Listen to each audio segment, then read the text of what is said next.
Anumang pagpapaliwanag ang gagawin niya hindi nito pakikinggan. Itinaas ni Harvey ang laylayan ng kanyang damit at narinig na lang niya ang pagkapunit ng kanyang panloob. She felt so exposed down there, lalo na nang paghiwalayin ni Harvey ang mga hita niya sa pamamagitan ng tuhod nito. Harvey, please, wag! Wag? Dahil ba sa lalaking yun, ha? Siya lang gusto mong kasiping? Is he a better lover than I am? Nabubulagan na ito. Well, sorry to tell you, woman.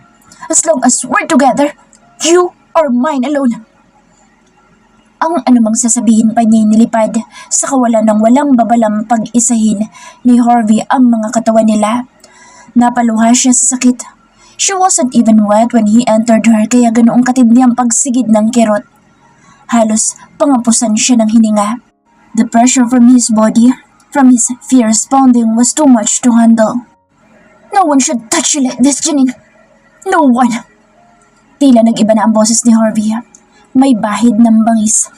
Ako lang. Akin ka lang. He beat her neck. Malakas, kaya impit siyang napasigaw. Walang karapatan ng taong yun na hawakan ka. He painfully groaned while his hand is positioned on top of her head. Patuloy ito sa paggalaw. Mababangis at makapangyarihan. Walang pag-iingat na lumilikha pa ng mababangis at mararahas ding tunog ang pagsusugpong ng mga katawan nila. Umuuga siya. Napapaatras sa bawat paggalaw nito ng malakas. She felt so used, so abused. Napapikit na lang siya habang iniinda ang sakit sa katawan at kirot sa dibdib. At tanging nagawa niya lang ay lumuha. Tunay na nasasaktan siya. Bakit kailangang ganituhin siya ng mahal na asawa? One deep thrust, and he growled like an angry beast. Naramdaman na lang niyang pumuno sa kaloob-looban niyang katas dito. Hingal ito sa kanyang ibabaw, puno ng pawis. Unti-unti ay lumuwag ang hawak nito sa kanyang mga braso at bewang. Kung nakatunghay man ito sa kanya ay ayaw niyang salubungin ang mga titig nito. Patuloy siya sa pagpikit at tahimik na pagluha. Ayaw niyang makita ang mga mata nito. Nasasaktan siya, sobra-sobra. Sa tarang buhay niya, ngayon lang niya naranasan ang makaramdam na ganoong kababa ang sarili niya. Tapos ka na? Wala siyang nakuhang sagot. Bagkus ay ang pagtama ng mainit nitong hininga sa mukha niya. Janine, nahihimigan niya ang pag-iba ng timpla ng boses nito. Hindi na mabalasik. May bahid ng lambot at nauntog na marahil. Iwanan mo na muna ako. Impit niyang pakiusap. I didn't mean to. Shit. Umalis ka na muna, please.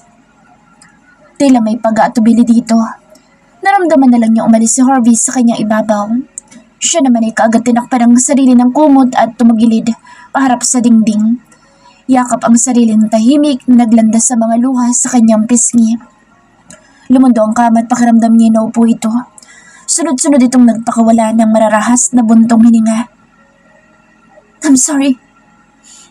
No, you're not. Hindi mo ako sasaktan ng ganito kung talagang may pagpapahalaga ka sa akin. Parang nanggaling sa hukay ang boses niya. Alam niyang kapag ibinukapan niyang muli ang bibig ay liligwak pang lalo ang mga luha niya. Itinakip niya ang isang unan sa mukha. Tanda na ayaw muna niyang makipag-usap. Naramdaman niya ang pag-alis dito sa tabi niya. Narinig na lang niya ang tunog ng paglapat ng pintuan na nilabasan ni Harvey. Bakit tayo nagkakaganito, Harvey? Hinayaan niyang umagos ang masaganang luha sa pisngi hanggang sa makatulugan niya na ang pag-iyak. Is that your only best? Isa-isang nagsiliparan ng hard copy ng proposals para sa napipintong pag-takeover nila sa isang copper and steel manufacturing company sa Iligan. Papasukin na rin nila ang manufacturing. Parang tutang isa-isang pinulot ng 2 tauhan na nagkalat na A4 document sa sahig. Out! Animoy, lalapain ng leon na mabibilis ang mga hakbang na lumabas ng opisina niya ang mga ito. Lahat ay napapagdiskitahan niya. Pagdating kanina ay kaagad siyang nagsagawa ng surprise check sa mga departamento. Slacking from the job is his worst nemesis.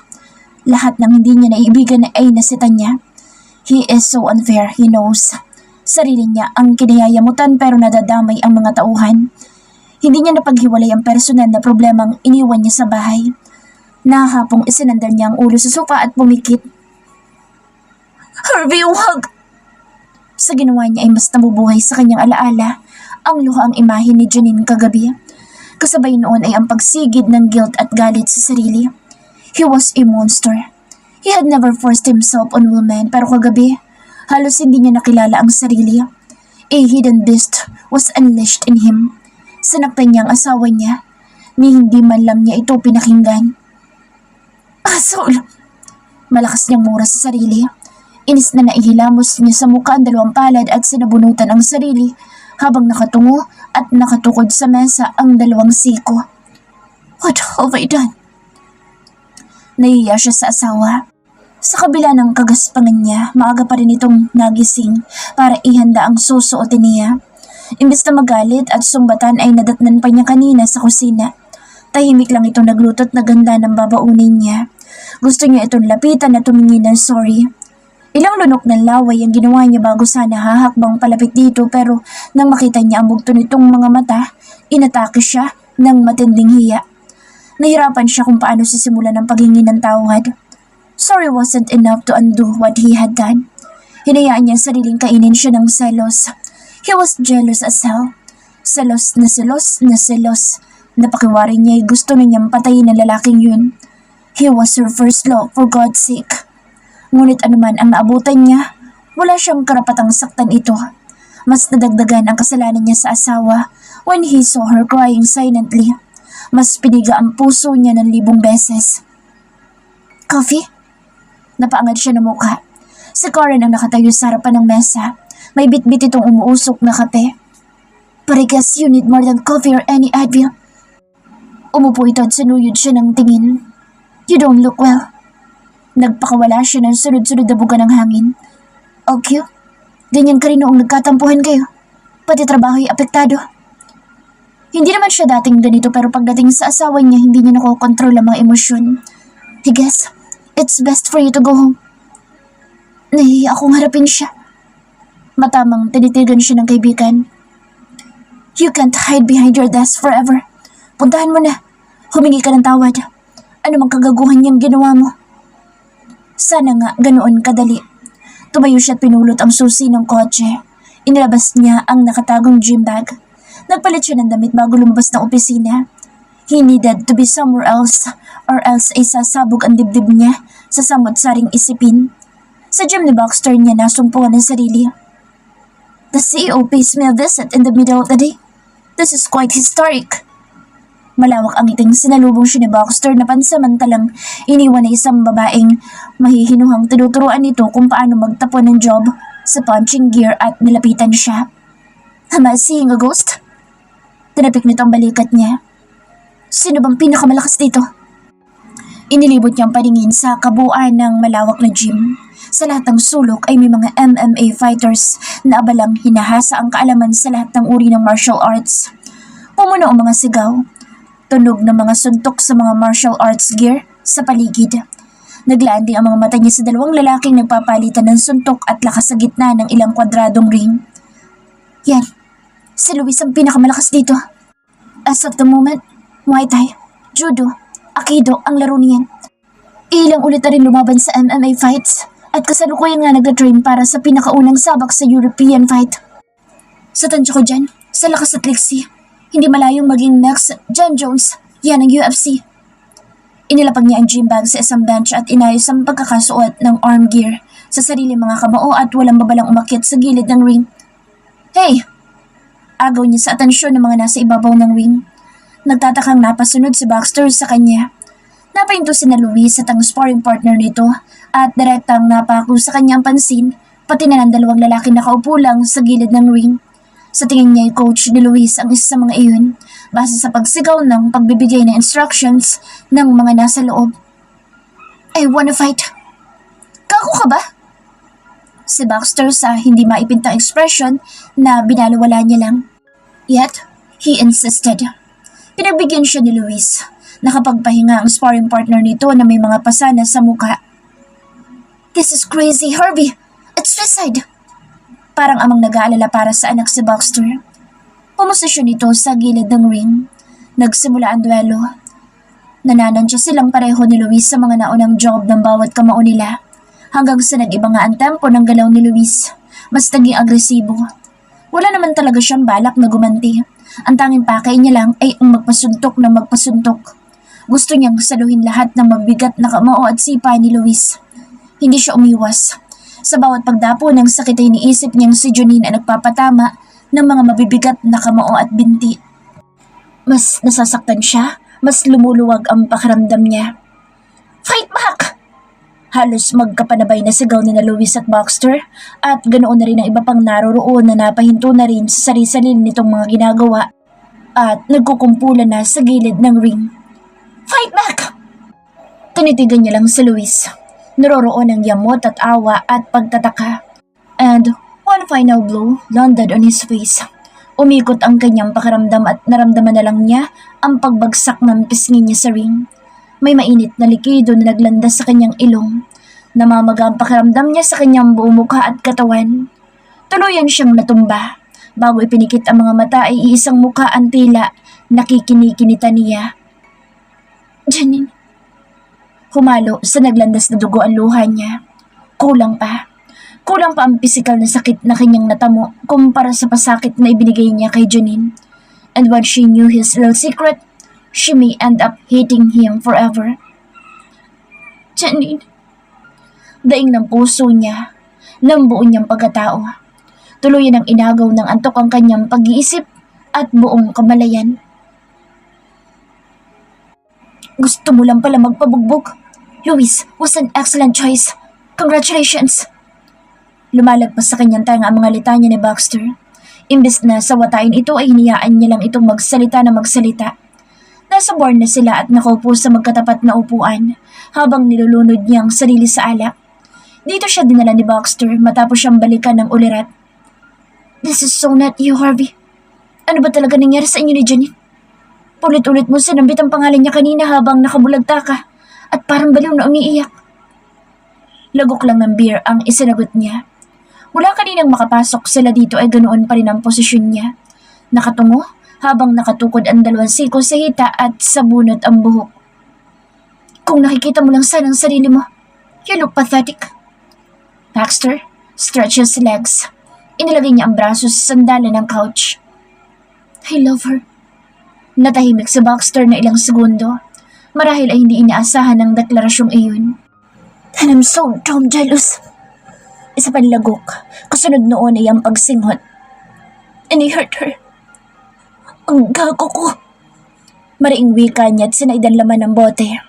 Nang hindi na niya dinugtungan ang sinabi, inilapag nito sa center table ang bote ng beer at itinukod ang magkabilang siko sa hita at mataman siyang tinitigan. Alam mo kung anong dapat gawin? A simple sorry might be a good start. Alam niya. Bakit hindi mo aminin na mahal mo siya? Aminin mo ng lahat ng isang bagsakan lang. Pati na rin ang totoong estado ninyong dalawa. Umiling siya. Sunod-sunod. No. I'm at loser.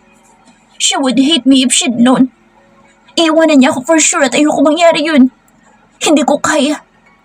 Saka siya napasubsob sa sariling palad. He has never been helpless as this. Mahal ko siya. Mahal na mahal when I never planned to. Gumalaw ang mga balikat niya. Naiiyak siya. Hindi niya mapigil. And do you think crying or soaking yourself with alcohol might help? I did this. I couldn't face her while I'm sober. Habang nakahiga sa couch, sa sala kagabi, panay ang tingin niya sa hagdanan. Natatakot siyang layasan siya ni Janine. Habang nasa opisina, panay ang titig niya sa cellphone.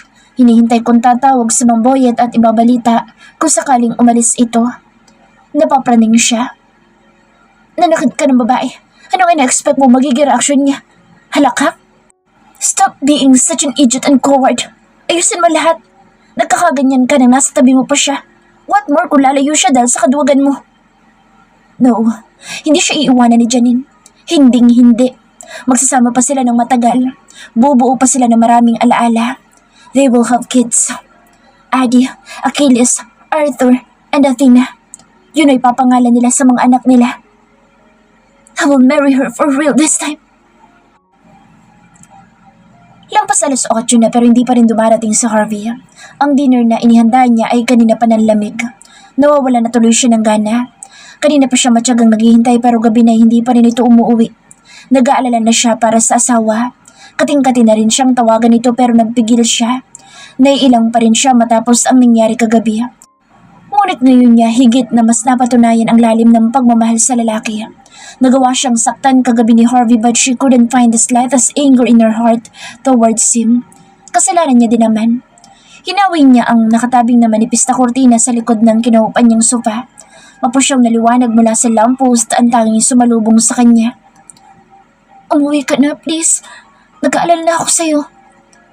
Kapag nagkausap sila, magpapaliwanag siya sa asawa. Ayaw niyang isipin itong may masama siyang ginagawa. Mahal na mahal niya si Harvey at nakahanda siyang lunukin na lahat ng pride at hiya sa sarili para dito. Lalawakin niyang pangunawa. Ganoon naman talagang ginagawa ng mga asawa. Yung hudas na amanga niya noon ay ilang beses na pinatawad ng nanay niya. Nakamatayan na lang ang pagiging barumbado. Ibinalik niyang atensyon sa bouquet na kanina pa niya tinititigan. Pulang-pulang mga rosas na ayon kay Nina ay pasalubong ng asawa niya kahapon. Kinuha niya iyon at inamoy. Harvey, umuwi ka na. Pagpatak ng 9:00 ay nagdesisyon siyang umakyat sa itaas. Galit ka pa nga sa akin. Natitiis mo ako. Naiiyak siya. Nahihirapan siyang pigilin. Bawat baitang na naapakan niya ay nabudburan yata ng mga luha niya. Nakakainis. Minabuti niyang maligo. Habang nasa ilalim ng shower ay napuno siya ng alalahanin. Paano ko sa pag-uwi nito ay sasabihin nitong palayasan na siya? Kumirot na naman ang dibdib niya sa naisip. Humalo ang mas masaganang mga luha sa tubig. Mabilis lang naman ang paliligo at kaagad din nagbihis. Habang sinusuklay ang mahabang buhok ay panay ang lingon niya sa pintuan ng closet. Inantabayanan niyang may pipihit ng saradura o may mga kaluskos na maririnig. Wala talaga. Nagsimula siya magbilang. 1, 2, 3. Para siyang tanga, binibilangan niya hanggang 100. Na maubos ang 100 ay sinimulan niyang buksan ang closet at inlabas ang katamtamang laking bag. Kung palalayasin siya, mas mabuting handa siya. Naiiyak na nagsimula siyang lagyan ng mga damitang malata habang panay tulo naman ang mga luha niya. Hindi niya namalayang may pares ng mga mata ang ngayon ay nakatutok sa kanya. What are you doing? Hindi may paliwanag na kaba ang nararamdaman ni Harvey habang nakikita ang asawa niyang naglalagay ng mga gamit dito sa traveling bag. Iiwan niya talaga ako. Bagya lang itong napahintuan ng maulunigan siya pero nagpatuloy pa rin. Ni hindi tumitingin sa mga mata niya. God, galit na galit sa kanya. Parang kidlat na lumapit siya sa kinaroroonan nito at binalik sa closet ang mga damit.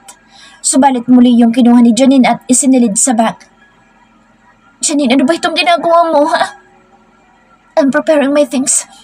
Baka sakaling palayasin mo na ako. Nabigla siya sa sinabi nito. Palalayasin? Who fed you with that nonsense idea? Galit ka sa akin, di ba? Nahihimigan niya ng garal-garang boses dito. Wala man lang siyang mahimigan na hinanakit o galit sa boses ng asawa niya. When in fact, what he did was unforgivable. He must have been a shaman in his old life at binigyan siya ng ganito kabait at kamaunawaing babae ng Diyos. Stop it, Janine, please. Hindi ka aalis. Ano bang paka mo? Alam niyang mahabang paliwanagan ang susunod. Bago pa man ito makakilos at makapagsalitang muli, pabigla niya itong binuhat at inilapag sa ibabaw ng pabilog na center table. Ano ba? Walang laban ang pagpupumiglas ng asawa sa mahigpit na pagkakakulong niya dito sa mga bisig niya. I'm sorry. I'm sorry, baby. Ibinaon niya ang kanyang mukha sa laig nito at paulit-ulit na humingi dito ng tawag. Call me crazy pero kahit manigas pa ako dito sa kinatatayuan ko, I will never let you walk out of that door. Bakit? Her voice trembled. Nakasalamin ang takot. Kahit ang katawan nitong nakakulong sa mga bisig niya ay nababalutan ng tensyon. Bakit? Because I love you, Thomas. There, he finally said it with all his might, with all his heart. Pero kinabahan siya nang walang anumang sagot na nakuha mula sa asawa. Dahan-dahan niyang niluwagan ang pagkakayapos sa katawan ng asawa. Baby, He needs to look her straight in the eyes para makita nito kung gaano kalalim ang pagmamahal niya dito. But Janine just simply looked away. Tears sprung in her eyes. Sinusupil ang mapahigbi. But he had to be persistent kung ayaw niyang mawala ang pinakamamahal na asawa. Janine, baby. Ikinulong niya sa mga palad ang magkabilang pisngi nito at sa pilitang ikiniling ang mukha paharap sa kanya. Ngunit marin itong pumikit. Sa ginawa nito'y tuluyang bumitaw sa magkabilang mga mata ang pinipigil na mga luha. Nagkatunog ang iyak nito. Janine, babe, please. Stop crying. Samoy niya. He is on the verge of tears as well. Mas doble ang hatid na sakit na nakikitang nasasaktan nito, lalo at siya ang dahilan. Kung kailangan niyang magmakaaway gagawin niya. Pakausap, tingnan mo naman ako at pakinggan ang mga sasabihin ko. Sunod-sunod na iling lang ang naging sagot ni Janine. Naguunahan pa rin sa paglandas sa mga luha. Hindi mo naman kailangan magbuhol ng ganyang kasinungalingan, Harvey. Kahit hindi mo ako bulahin, patatawarin pa rin kita dahil hindi ka pa man humihingi ng tawad, pinapatawad na kita. Hindi ko talaga magawang magalit sa'yo. Mas tumindi ang sundot ng konsensya. He didn't deserve this sweet and selfless woman. He was flawed in every way, pero para kay Janine ay mas magiging mabuting tao siya. Sisikapin niya. Tumungo si Janine, nais nitong itago ang mukha. Harvey, huwag mong pilitin ang sarili mong sabihin ng mga bagay na inaakala mong magpapabago ng isip ko. Anong pangungumbinsi ba ang kailangan niyang gawin? Harvey, hindi mo... Bago pa man madugtungan ng sasabihin, ay sakop na niya ang bibig ng asawa. He kissed her like he never did it before. Buong pag-iingat at pagmamahal niya itong hinalikan, na para bang isang mabasaging kristal ang mga labi nito. Nag-uumapaw sa tuwa ang puso niya nang suklian ni Janine ang mga halik niya. Her kisses were as passionate as his. Walang pagmamadali. Ninanamnam lang ang bawat sandali.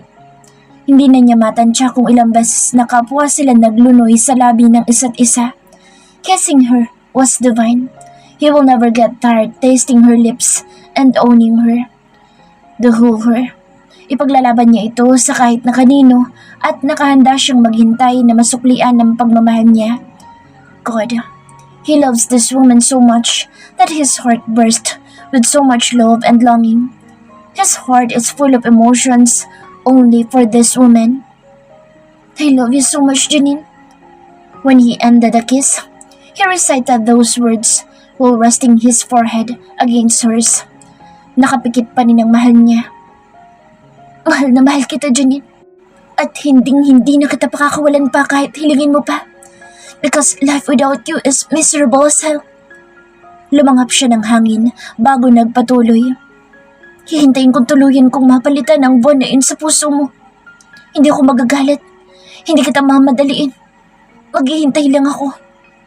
Kahit habang buhay pa, ganyan kita kamahal. Mahal na mahal. Mas nahilam sa mga luhang pisngi nito kapag ko'y buong higpit na yumakap sa laig niya at isinubsob sa balikat ang mukha at napahaguluhol. Mahal na mahal din kita, Harvey. Sobra-sobra kitang mahal. Matagal na. Tila siya nabingi sa sinabi nito.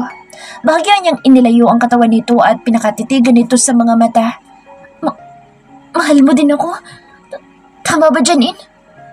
Paninigurado niyang tanong. Ngunit imbes na makarinig ng sagot, ay iba ang namutawi sa bibig nito.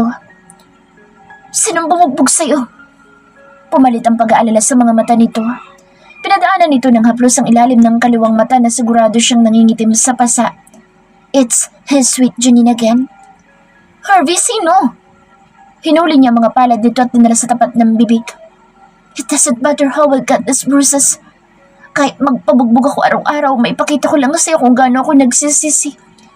I'm sorry for always hurting you. I'm sorry for being a jerk and a coward. Natotorpe kasi ako pagdating sa'yo. Ang dami kong gustong sabihin pero napipipi ako. Pero simula ngayon, mabibingi ka na sa kakasabi kong mahal kita. Araw-araw, minuminuto, hindi ko magsasawang sambitin kung gaano kita kamahal. Hinila niya ang kalapit na stulat na upo at dinala niya sa tapat ng dibdib, ang palad ng asawa. Harvey, ang inig sa boses nito ngayon ay hindi natakot ang dahilan. It was more of excitement. Isang tanong, isang sagot. Mrs. Janine San Martin, do you love me? Kagat-labing tumango ito. May ngiti man pero nanginginig ang mga labi nito.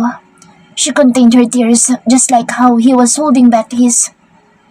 Gusto kong marinig, please. Mahal na mahal kita, Harvey San Martin. It was all he needed to hear. Hinugot niya ang singsing mula sa kanyang bulsa. This belongs to my grandmother. Natagalan ako sa pag-uwi dahil personal ko pa talaga itong hiniling kay Dad at kinuha sa Bulacan.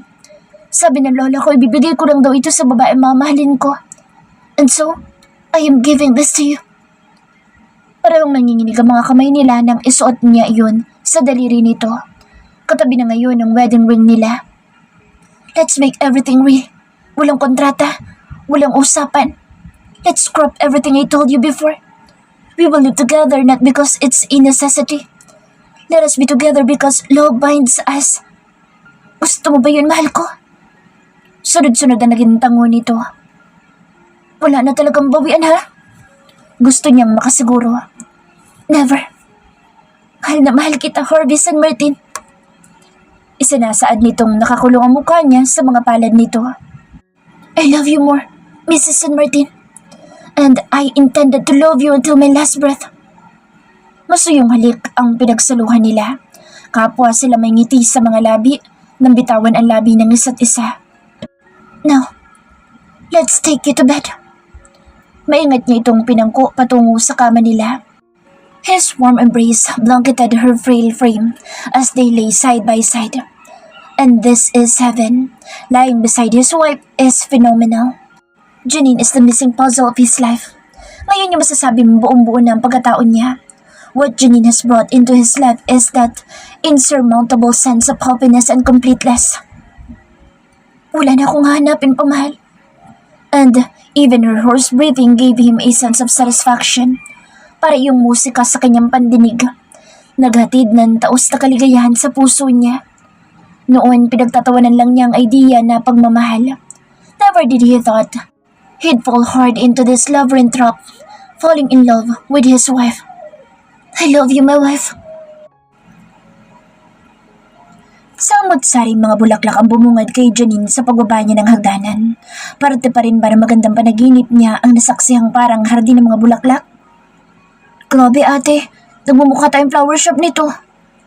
Si Nina na itinaas pa ang kala na nakapatong sa coffee table. Saan galing ang lahat ng mga ito? Tumirik ang mga mata ng dalagita. Alam nga naman kay Presidente Duterte, edi syempre galing sa mahal mong esposo. Kinuha nito ang note na nakaipit doon at malakas na binasa. Sana, napapawi ng mga bulaklak ang pagod mo kagabi. Naniningkit ang mga mata nitong nakatitig sa kanya. Bakit? Ano bang ginawa niyo kagabi ni Kuya, ate? Hindi niya malaman kung may laman o talagang inosente lang itong si Nina. Pero loko-loko talaga ito. Akmang kukunin pa nito ang isa pang note nang pigilan niya ito. Maganda ka na nga para sa eskwela mo. Pagtataboy niya rito. Tatawa-tawang pumanhik na nga sa kusina si Nina. Siya naman ay naupo sa couch at kinuha ang bouquet na nakapatong sa misita. Babe, para siyang mamamatay sa kilig sa endearment na ginamit nito. Every time he called her babe, nakikiliti siya. Hindi nga lang siya nagpapahalata. I love you. I wanna make it up to you. Wala sa sariling nakagat niya ang pang-ibabang labi at nadala sa ilong ang bouquet at sinamyo iyon. Masaya siya. An understatement. Maikling note lang at abot langit ng kaligayahan niya. This would be the start of something great. Umaasa ang puso niya. Umaasa sa mga binitawang pangako ni Harvey kagabi. Nasa ganoon siyang estado nang tawagan siya ni Harvey. Hi. Napangiti ka agad siya nang mabusasan ito. Para kasing nanginginig ang boses nito sa kabilang linya. What are you up to? Nakaupo? Ewan niya ngunit umandar ang playful side niya. Gusto niyang lokohin ang asawa niya. Totoong asawa. Napatingin siya sa magkatabing dalawang singsing. Hanggang ngayon, ninanamnam pa rin ang puso niya ang nangyari kagabi. Nag-breakfast ka na ba? Tumango siya kahit hindi naman ito nakikita. Ang mga kamay ngayon ay naglalaro sa tangkay ng mga rosas. Kinain mo bang inihanda kong breakfast? Kinain? Inubos niya kamo, kahit nangihinayang siya sa magandang plating nito. This time, hindi nasunog ang sunny side up nito. Tulog pa siya ay nasa kusina na pala ito at ipinagluto siya. Alagang-alaga tuloy ang pakiramdam niya. Oo naman. Thank you. Sobrang nabusog ako. Gawa mo kasi. At saka salamat dito sa flowers. Halos mapuno ang bahay. Ano ba kasing nakain mo? Bugbog? Narinig niya ang pagpapakawala nito ng hangin. Pumasok ang may pasa sa mukha. I have to. Para makabawi ka naman sa kawalang hiyaan ko. Uwing-bawi ka na, Harvey. Pumatlang ang katahimikan. Tila naghihintayin sila kung sinong unang magsasalita. Babe, why are you so kind to me? Napangiti siya. Mahal kita eh. Bakit, bawal ba? Natawa si Harvey sa kabilang linya. Tila kinikilig. Huwag ka magpakapagod masyado ha. Magpahinga ka. Okay. I love you. Napahagikik siya sa kilig. So, tatawanan mo lang talaga ako, ganun? So natatawa ako eh. Alam niya naghihintay ito ng tugon. I love you too. Parang nakikinikinita niya ang matamis na ngiting sumilay sa mukha ni Harvey. Mas mahal kita. Tandaan mo yan lagi. Napapikit siya na ikaw yung ang kamao. Nais niyang tumili pero nagpigil siya. Mamaya sabihin pa ni Nina na babaliw na siya. So talagang kinikilig siya. She's 25 pero parang teenager ang pakiramdam niya.